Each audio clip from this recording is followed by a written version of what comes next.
And welcome back to a brand new episode of Your Wealth and Beyond, episode 114. I'm your host, Andrew Raffel. Today, listeners and viewers, we've got a special guest, a visionary entrepreneur, author of some books, The Reluctant Entrepreneur, and also a podcast host, Michael Konrad. Welcome to the show. How are you today?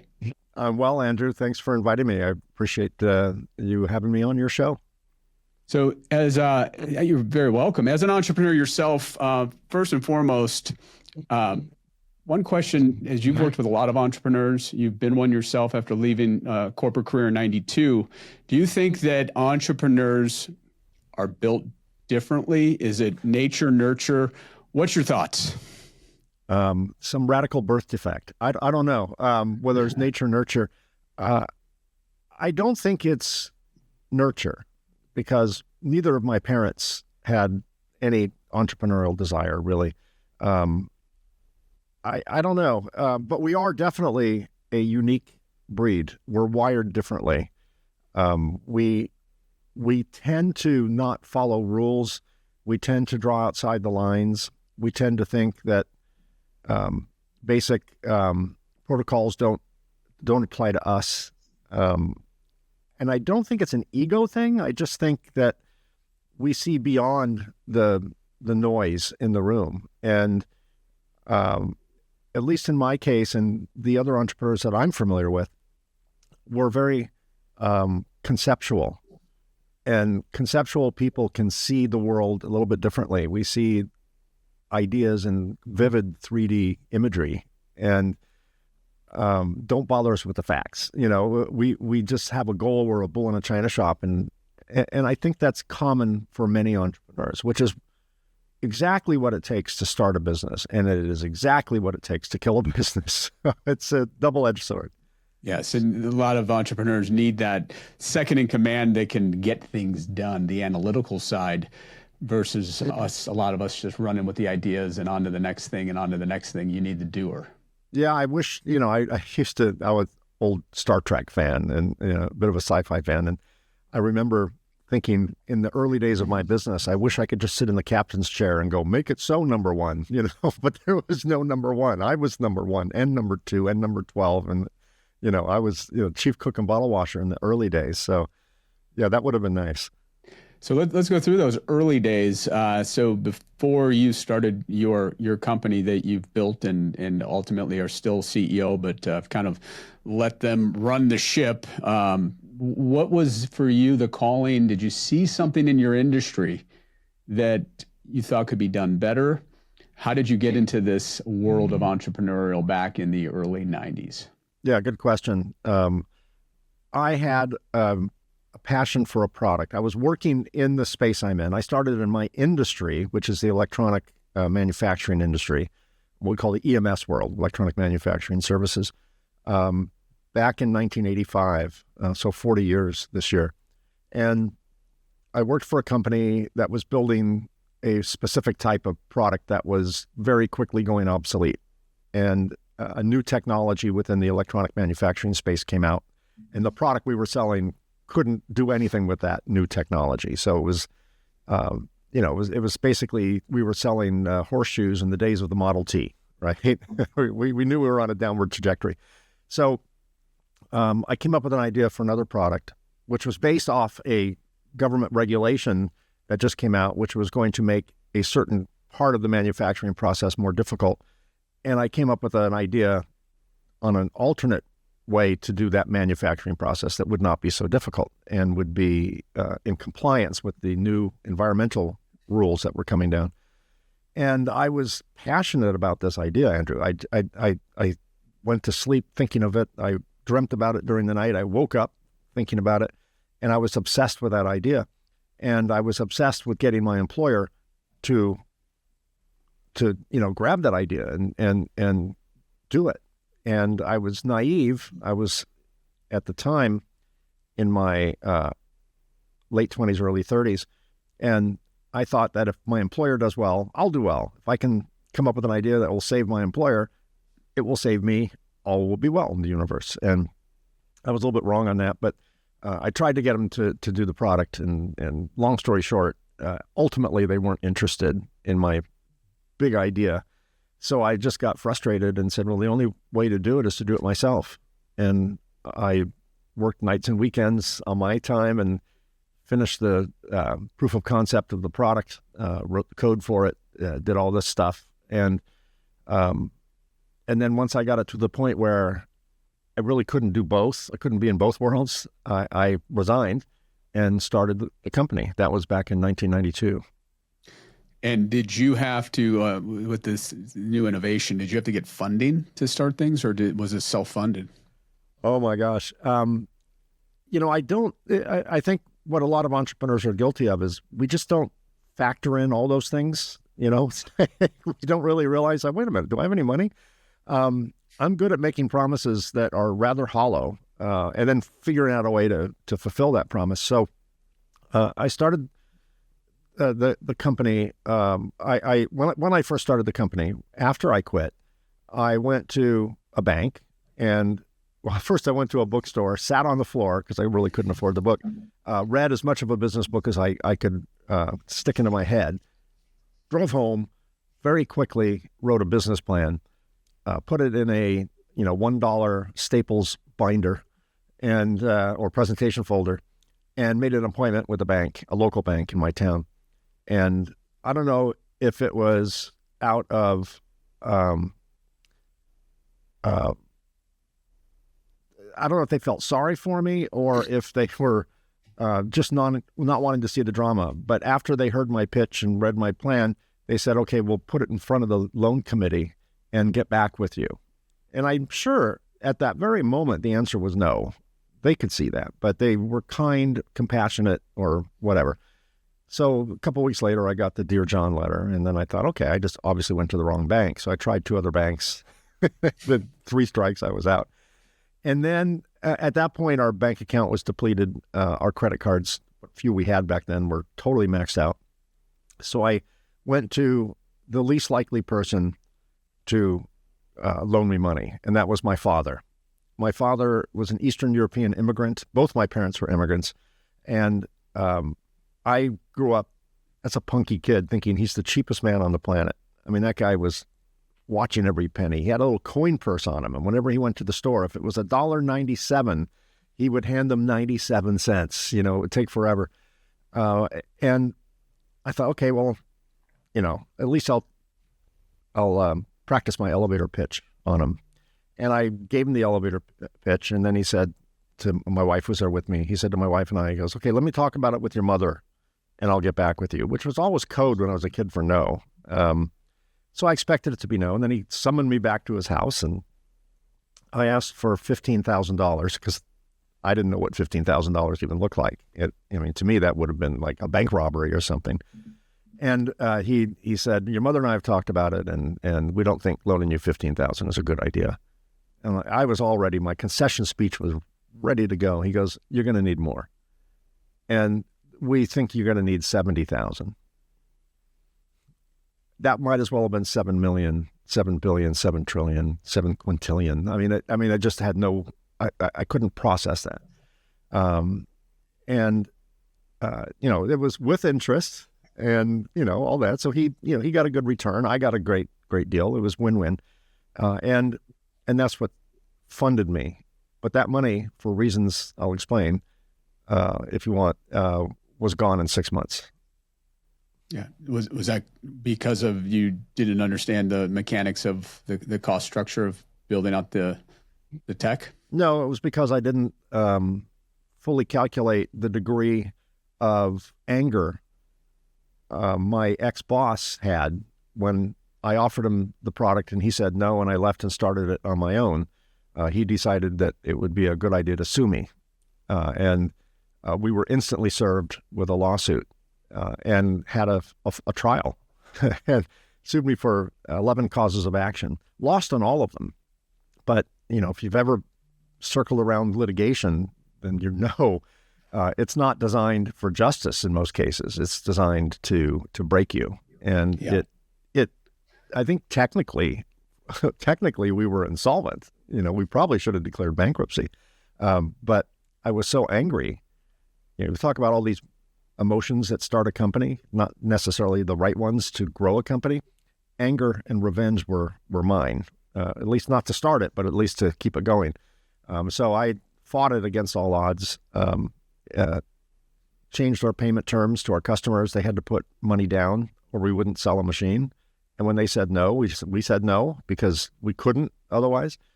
And then it turned out nobody said no. They all said no until they said, okay, fine. And we were able to just scrape by. Did you ever see, Andrew, you ever see the movie The Abyss? Yeah. Underwater movie. There's this one scene that still freaks me out of one of the female characters had to purposely drown herself so that the one remaining character that had, an oxygen mask or something could swim her to the mothership and save her, bring her back to life. And that scene where the room was slowly filling with water and she was sucking air from the ceiling. That was me financially. My lips were up on the ceiling, sucking the last bit of oxygen in that space.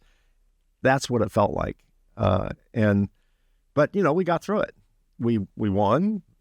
And, I don't know if you can call it a win when you're out of money, but we didn't lose. And, slowly built the company up. And during those years where sometimes ignorance is bliss. You just know you have to make this happen. But do you think back to the emotions and some of the advice you can give to other aspiring entrepreneurs that, may face maybe not the exact same challenges, but in that infancy stage of sink or swim, what did you do to keep yourself, mentally afloat? Again, that's where kind of that entrepreneurial mindset comes in. We tend to see opportunity more than obstacle. And we just downplay the obstacles and, we'll figure that's tomorrow's problem. We just got to solve today's problem. But what I realized in retrospect with altitude and perspective is that there are certain skills that are required to start a company. And I wouldn't even call them skills. I would just call them personality traits in my case anyway. The one skill I had is I was technical. I could write code, at least back then.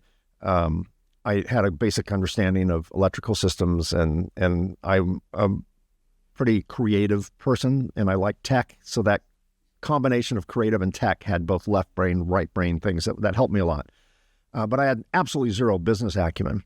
But what I did have was arrogance, lots of naivety, lots of ego, and a very poor assessment of risk, which were the perfect ingredients to start this business. The U.S. Bureau of Labor Statistics states 80% of all businesses fail. And I said earlier, I don't think that's a testament on how risky business is. I think it's a testament on the types of people who start those businesses.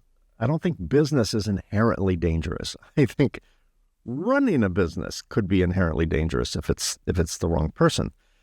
So I had these skill sets, which were, looking back, the absolute perfect skill sets or attributes to start the company.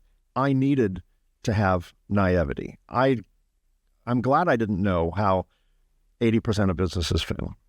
I'm glad I didn't cave to the lawsuit. It was the arrogance.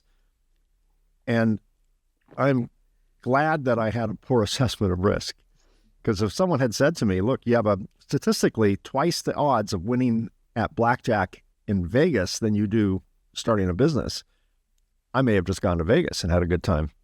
So I'm glad for that. But I look at the skill sets to run a company much like shifting gears in a manual transmission car. The arrogance, the naivety, the poor assessment of risk, the ego, that was my first gear. And if you've driven a manual transmission car, you know you can't start in fifth gear, burn up the clutch. You can't go far or fast in first gear. First gear just highly leveraged, gets you off the ground, but you have to quickly shift into second, third, fourth, whatever. And those were my first gear skills. I couldn't have started off the line without it. But I could not have built a company staying in first gear.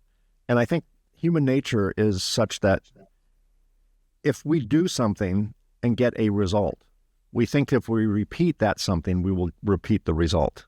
And that's not the case when your business starts growing. because you have to scale the business and you have to scale your skill set.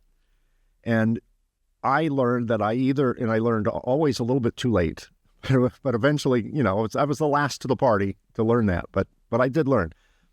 I learned that I either need to adapt or adopt new skills or acquire new skills through hiring or consulting or, whatever the case may be. And so the skills that are required to start a company are the skills that will ruin a company. And I also learned, Andrew, that there's almost a synchronistic time for learning. I refer to it as the business gods, and I don't mean that in a spiritual sense. I mean that in a more metaphoric sense, that the business gods have these certain business rules, and they'll show me something, but it won't land. I'll experience it, but it won't sink in. And then maybe a year or two later, I'm just like, oh, yes, that makes sense now. The thing I learned that I thought was crazy before and I totally forgot, now it makes sense. We learn when we're meant to learn, and everyone has their own scale of learning. And I think that we don't want to learn too much too soon, because if I learned how risky or how 80% of businesses would fail, I don't think I would have jumped into that side of the pool. So I'm glad I didn't know that. That's one. I mean, that great advice. And did you start with these hires then, as you started seeing this company is going to make it? Do you remember your first few hires? Was it more of an operator that could come in to help kind of keep you from messing things up? The first few hires, before I learned much, basically the requirement to work at my company was a pulse and an agreement to accept the wages I was offering. That was pretty much it. And as we started to grow rather rapidly, I thought the solution to everything was A, growth, and B, just hire more people, more bodies. And at some point I realized that we can't sustain this. We had too many people. We're very inefficient. And our growth was a little out of control. We were growing too fast, so we were running out of money. So I realized that we need to slow down the growth. We need to have responsible growth. We need to scale, not grow. That's when I learned the difference between growth and scaling. Scaling is where everything comes up. Growth is where just, basically revenue comes in. So we started changing the types of people we were looking for. And in the early days, and this sounds like an egotistical statement, but it's really not. In the early days, in my company anyway, I was always by far the smartest person in the room. Not because I'm that smart, just because I couldn't afford people, couldn't afford to pay anything. So I didn't attract overly smart people. My goal today is to be the stupidest person in the room, because I consider myself pretty bright. And if I'm the dumbest one in the room, then we're in good shape. So that's where over time I had to change my original skills from naivety to knowledge, from arrogance to savvy, from a poor assessment of risk to an awareness and a way to balance that. I had to change all those skills. And one of the things I had to do is I had to take my best friend, which was at the time my ego. It had always been there to protect me and defend me. And I had to say, okay, little buddy, you're going to go in the closet. I'm going to lock the door. I'll let you out once in a while to play, but you have to stay here for a while. And once I did that, once I kind of put my ego in check, then I was able to realize that I don't know what I don't know. And that being the biggest is not necessarily the wisest move. Being on the top of the food chain is not necessarily the wisest move. Being a little smaller, making a lot more money as we scale down a little bit, not trying to be everything to everybody, but only build what we can truly believe is best in class, not just an also ran. And that took a lot of ego adjustment. And and hiring people that knew things I didn't know and giving them the authority and the support and the tools to do what I hired them to do. Not hire the chef and then get in the kitchen with them, and tell them what to do. Hire the chef, buy the right ingredients, let the chef make what the chef makes. That was a hard lesson. And putting the ego in check, I mean, you made it seem so simple. I'm sure it wasn't simple at the time. Was there like one moment where you just realized, or was it a mentor, or was it family?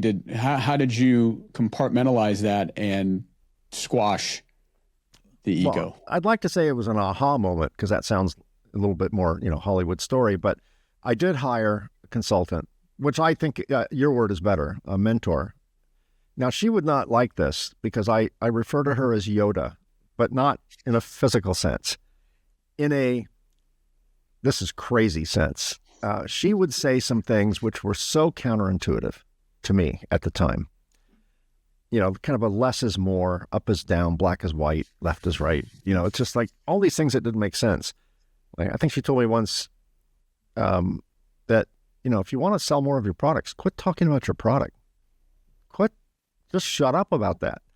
Do something valuable. And at the time, that made no sense. And, like one time she told me, how much, what's the price on one machine? Whatever it was, $100,000. What if they buy two? You give them a deal? I'm like, yeah, we'll probably do it for like 90. What if they buy five? I'm like, oh, I don't know. Maybe we'll do it for like 80. What if they buy 100? And the point she was making was, why does the price keep going down? If someone ordered 10 machines, that's so disruptive, because you're not going to be able to like build other machines for your regular customers. You should charge them more. I'm like, whoa, alarm bell. That makes absolutely no sense. Punish someone for giving us more business. But fortunately, we didn't have to do that. But the concepts were just didn't land with me. But what she did teach me was, when I had that look in my eye, like, you're crazy, this is nuts, this is total insanity, she would just look at me and say, just consider the possibility. So what I learned was, take all ideas, and if they sound crazy, okay, don't reject them, stick them on a shelf. And in my brain, I can be very compartmentalized. And, so I just found a little shelf in my brain and said, okay, I'm just going to stick this crazy idea on this shelf. And every single time, Andrew, 6 months later, 3 months later, maybe a year and a half later, all of a sudden I'd look through that shelf and I go, oh my God, this is not so crazy. This makes sense now. I just needed more time to conceptualize it. And every crazy idea has paid off. Now I don't have to like stick it on a shelf. Now I trust the process. The process is proven to work. So if something sounds a little nutty, I'm like, let's give it a shot. Where before I would have to process it until it made sense in my world. Now I have confidence based on history, based on performance, and based on the fact that the process has never failed me. And it just works for me anyway. I'm sure it would work for other people too, but it does work for me. And it's not some magic potion, hocus pocus, kumbaya thing. It really is quite savvy, and it really makes a lot of sense. One just has to look at the world a little bit differently, and business a little bit differently. And, when she would come up with a crazy idea and say we were not doing well, she'd say, well, how's your plan working? It's like, okay, you got me there. Yeah. And it when you started growing the company, that was interesting. You said we kind of brought it back a little bit, instead of trying to grow top line revenue, where revenue can be vanity and profit is sanity. You realize with the help of others, but you realize we can't just go on this hockey stick up, because in our business, that's not going to work. Well, we had two hockey sticks, Andrew. Every time our revenue went up quickly, our profit went down almost at the same angle, but in reverse. So our hockey sticks looked like two X's, like an X, right? One was up, one was down. And that happened over and over again. And that brought me to a greater realization that I would think, okay, we need money, we need cash, right? We got to cover payroll. Any entrepreneur, any business owner, any business leader goes through that. So, okay, I got to do things to get cash. So I start looking at every decision through the lens of I need cash. I would bring cash in. I could turn straw into cash, right? It was like alchemy right in front of my eyes. The problem was it wasn't profitable cash, but that's not today's problem. That's tomorrow's problem. I need more revenue. I get more revenue. I need more cash. I get more cash. Whatever the case may be, if I looked through a lens of just that, I got what I wanted, but it wasn't profitable. What I've learned is that growth, revenue, cash, profit are not the result of chasing growth, revenue, cash, or profit. It's the result of making good decisions. And if I can just concentrate on making good decisions, all those things will come. And they cannot not come if I'm making good decisions. So I took the focus off, which is a little scary. I took the focus off individual fires instead of pointing the fire hose at that one hotspot while everything else was smoldering. I just kind of practiced, I don't know, good analogy, good forestry so that I could prevent these areas from catching fire. And I mean, yes, you do have to put the fire out. I'm not suggesting otherwise, but I learned how to start preventing rather than start fighting. And I learned how, as it's said in business circles all the time, how to work on my business, not in my business, right? And once I got that level of trust, both in myself and the process itself, then it just smooth. It became very smooth after that. And at the high point, how many employees did you have that you were overseeing or that your team was overseeing? We've always been a small company. At the high point, we were about 55 people. Now we're about 30, 35 people. At many X revenue than we were at 50 or 60 people. Several times more in a revenue now, but we have systems and processes in place. That's what my team did. That was not me. I was all, I'm like an arsonist, but instead of starting fires, I start ideas. I start projects, and then my team has to follow me either with a dustpan, and a garbage can to throw away the projects that were no good or to finish the ones I started. I'm just like crazy idea guy. But thanks to my team, they built the systems and processes, standard operating procedures and all that. So we're extremely efficient. And we have a dream team right now. We made a decision several years ago that almost from an arrogant standpoint, we don't want to work with anyone. We want to work with people we would love to work with. And we want the people we love to work with to love their job. And, if someone comes in and they're extremely qualified, but they just don't fit the company culture or team, sorry, good luck. There's a lot of value with your skill, but it has to be beyond the skill level. It needs to fit the company culture. And when COVID came and California was one of the first states to quote unquote shut down, we immediately received letters from Department of Defense saying, basically ordering us to stay open because they consider us essential. So that was a relief. So we had a meeting with our staff. I didn't, my VP did, had a meeting with our staff and said, all right, we're allowed to stay open. Here's the letter. We realize it's a scary time.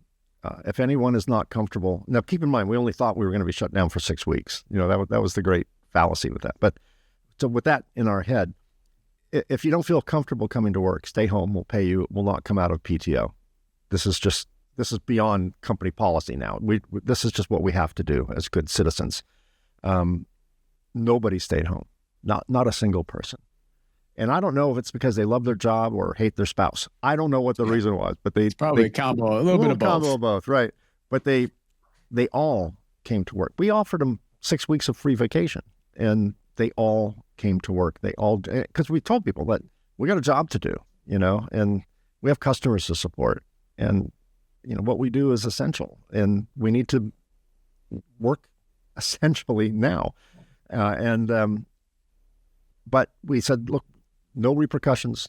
Whatever you want to do, it's your choice. We respect your choice. And their choice was to work. And that tells me that's the power of having the right culture, having the right team, loving the people that work with you, knowing that they love their job as much as we love having them in their job is kind of nirvana at that point.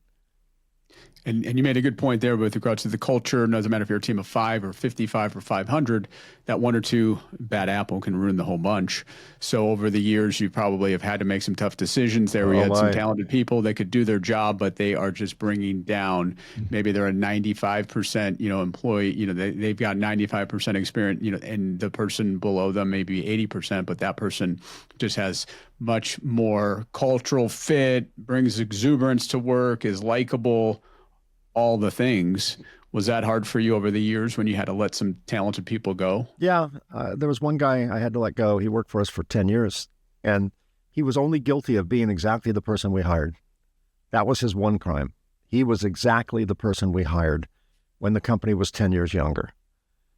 He would not grow with the company. The company's needs change. The skill sets required for that job change. The nature of the job sometimes changes a little bit, and he was a time machine. He was just like not going to change. And that was the hardest termination. I did it. And that was the hardest one because he didn't do anything wrong based on the criteria that, we hired him under. And everything that we hired him to do, he did very well, but the company outgrew him. And what I've learned is we're like a train. We're like a coast-to-coast train, our company. Some people are going to get on in Bakersfield and get off in Phoenix. Nothing wrong with that. That's their journey. Some people are going to stay on to Denver. Some people are going to, go all the way to St. Paul. And some people might make it to New York.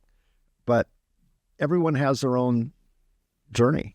And it's not our job to make them stay on the train. It's our job to make sure that if they're destined to get off in Phoenix, that we help them, we thank them for their journey, welcome them back again anytime if they happen to be in our city, and wish them well. And it's not bad. It's not good. It is their destiny. And our job is to not interfere with their destiny. So in this case, we knew his ticket was up in St. Paul, and we just had to kind of nudge him off the train because we knew he would not survive all the way to New York to completely obliterate that analogy. And then we did have from time to time some what I used to call terrorists. All of a sudden the average demeanor or attitude of our staff would lower. There'd be a little bit more drama, and we're like, "Where's this coming from?" And it would ultimately be one core person that everyone kind of piles on. And once we identified that core person and, what I like to call promote them to customer, then everyone just went back up to their normal higher level. And then we'd have one employee that was our bookkeeper that embezzled money from us, and she spent a year in jail for that. But that was an extreme event. Yeah. That's a tremendous analogy, though, for you entrepreneurs out there that are struggling to maybe get somebody off the team, but using that train analogy. Yeah. Makes it so fitting. I remember, I think my consultant, Yoda, told me we had a person who was thinking of leaving. They were trying to say that they found a job, more money. If we can match it, they'll stay. And that's when she introduced the concept of maybe that person, don't change their mind. Don't try and change their mind. If they express an interest to get off the train, open the doors for them, right? And thank them for their journey. And if you lure them into staying, you've changed their life path a little bit. They were supposed to get off at that stop, and you've altered that. Now, if you think about it, me altering it was probably part of the plan too. I mean, you can look at it all these different ways, but to keep it simple, just let the person organically go where they're going to go. And as long as, sometimes we have to kick them off. We have to evict them. Sometimes they don't, they didn't have the ticket to go all the way and they're staying on, and we have to like throw them off the train. That's fine. I have no problem with that. But the hard one is when the person is doing okay, and at a time we need great. That's always a hard one. I do feel bad for people in that position. And they're probably loyal, and Loyal. You've got empathy, and you've got a family. That's that is the hard part of it again. But you said you can compartmentalize, and I'm sure at times you had to compartmentalize, and you had to look at not within you, but what is right for the business, and that includes all these other people that rely on the business. Well, that's exactly right. That's exactly right. I have to think of them. I mean, if I carry one person I can't afford who's bringing the whole team down, I'm jeopardizing, 29 other jobs and livelihoods and, orthodontic payments and, doctor visits and all the things that, food on the table. I'm jeopardizing all that by, I think I'm being kind to this person, but I'm really risking the entire team's livelihood. And I have to look out after the entire team, not just my feelings over one person. So that's, you get to the point where you just have to look at everything through, a crow's nest perspective, a little bit more than, down in the cellar. So what inspired you to write the book, The Reluctant Entrepreneur, and then the ongoing podcast that ties into the book? Right. So I started speaking. I do a lot of public speaking. I travel around the world every year, mostly technical talks. But then I started going to universities talking about entrepreneurship to engineering students. These are PhD. It's an oxymoron. I know, right? I dropped out of college and I was just like, okay, I'm not supposed to be in this room. But I dropped out after 6 weeks because I was arrogant and I thought I knew everything. So every year, ironically, I go to Dartmouth College every year in New Hampshire in January for this California boy. There's always a shock. And I speak to graduating engineering students and both undergrad and graduate work. And I talk to them about entrepreneurship. And then a few other professors learned that I did this and they would invite me. I'd go to RIT in New York, and I just went to a college in Los Angeles last week. So I enjoy talking to students much more than I enjoy talking to engineers. I love talking to engineers. You talk to engineers, you say something a little out of their comfort zone and you get the scowl on the face and they're doubters and they're just like, oh, that's not going to work. You talk to students, I could tell them that there's cheese on the moon and they'd go, really? Yeah. They're open to that. But as I started talking to the students, I started remembering my business I've had for 33 years. So I've forgotten a lot of the detail. But as I started talking about my business journey, I started remembering more stuff. I started writing it down in a notebook. And it was just like bullet points, like talking points. And then as I started writing down all these anecdotes, I started remembering kind of the gravel between the boulders. And then I started writing the story, not to publish, but just as a kind of a, therapeutic thing. And then I eventually kind of wrote out a draft of the book and I gave it to a friend to read. And he said, you should publish this. This is good. And I don't know if he's a literary critic or not, but I took that as, yeah, great. So I did a few drafts of it. Took a few years, not because it took a few years to write, because I would write it and stick it on a shelf. And a year later, I'd pick it up and go, oh, this part was great. And this part sucks. And I'll redo it. And after a few generations of that or editions of that, I hired an editor just to make sure, everything's cleaned up and, properly written. And then decided to click the button and hit publish. And then as for the podcast, The Reluctant Entrepreneur, same name as the book, I did that because I realized that this is probably the case in your world too, Andrew. If you start talking to your civilian friends, people who don't run businesses, about your journey, your friends probably like mine have about maybe a 2.5 minute attention span. After that, they've heard it. We're like going to the VFW, the Veterans of Foreign Wars Lodge, sit down at a table with a bunch of old World War II vets. You're going to hear all these foxhole stories and all that. We are those people. We have our foxhole stories, business foxhole stories. And we only find it interesting if we're in that business, in business. So I wanted to create this platform where people can talk about their journey and the people listening are interested in their journey. And I wanted to see, this is the grandiose plan, where 80% of businesses statistically fail, 20% statistically succeed. I want to see if we can reverse that, or at least potentially reverse that. If I could talk to you and you can say, Mike, these were my challenges, and then I say, yeah, those same kind of challenges I had, and then all of a sudden we all realize as business founders that we're all going through the same types of challenges, the same but different, the same root cause, then maybe we can, maybe the next generation of business owners, of entrepreneurs, won't have to go through the same trials and tribulations that we did. They can learn maybe a little sooner.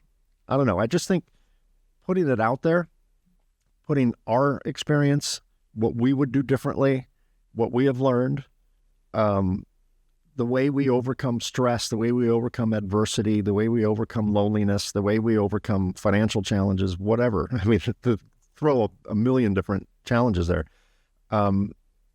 I think someone's going to resonate with at least 1 or 2 or 10 of those and go, yeah, that's me. I'm going to listen to this. And it's because I don't believe 80% of businesses have to fail. I think we can easily reverse that if the founder would learn a few very simple concepts earlier on. Okay, so that's the reason I started the podcast, is to share, to support, to educate, encourage, and maybe we can make it,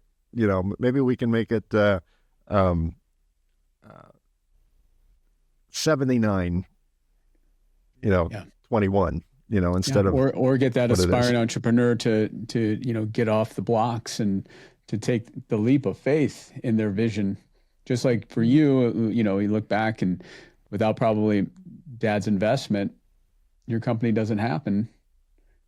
Yeah. Somebody took the leap of faith in you. Sure. Withstood a lot. And again, some of it was just your tenaciousness and the tenacity and the ignorance and the, ignorance is bliss and the ego, all those things that I'm sure you go into as you're helping, teach your story. And I think there's really not any successful company that hasn't faced similar type challenges. We're all in it together, different outcomes, but we all face those challenges in the beginning years, and then the changes evolve as the success breeds. That's true. And I don't think there's a way to escape those challenges. And looking back, and I'm sure you can say the same thing, Andrew, whatever the challenges you had were, although I never want to face them again, let's be clear, I value those challenges. I'm glad they happened. I don't ever want to see them happen again. But without those challenges, I wouldn't be the person I am, both personally and professionally. I needed that. And, the universe taught me, and I chose to learn the hard way. And there was a much easier way to learn if I had just trusted my gut, trusted what wise people were telling me. I had to learn myself. I had to be told, don't put your hand in the fire. And then I had to put my hand in the fire to understand why they said that.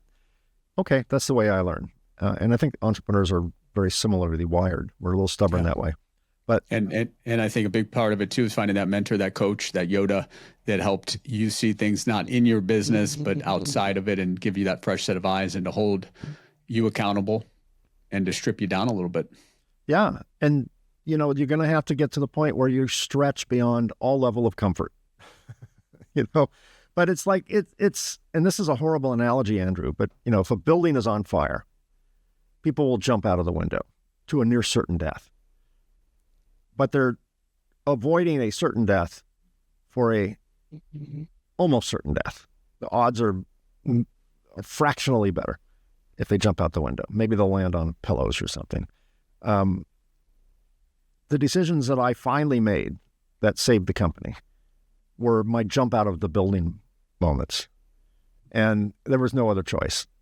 As crazy as it sounded, I had that haunting thing in my head. It's like, well, how's your idea working? How's it been working for you so far? You're standing on the edge of a burning building. I've been telling you to get out of this building for 2 years, and you're still standing on the edge of the building. So, hopefully someone can hear these stories. And then to continue that analogy, know when there's smoke, when they smell smoke, don't wait for the building to be on fire before you jump. Do it proactively and have confidence that it's the right move.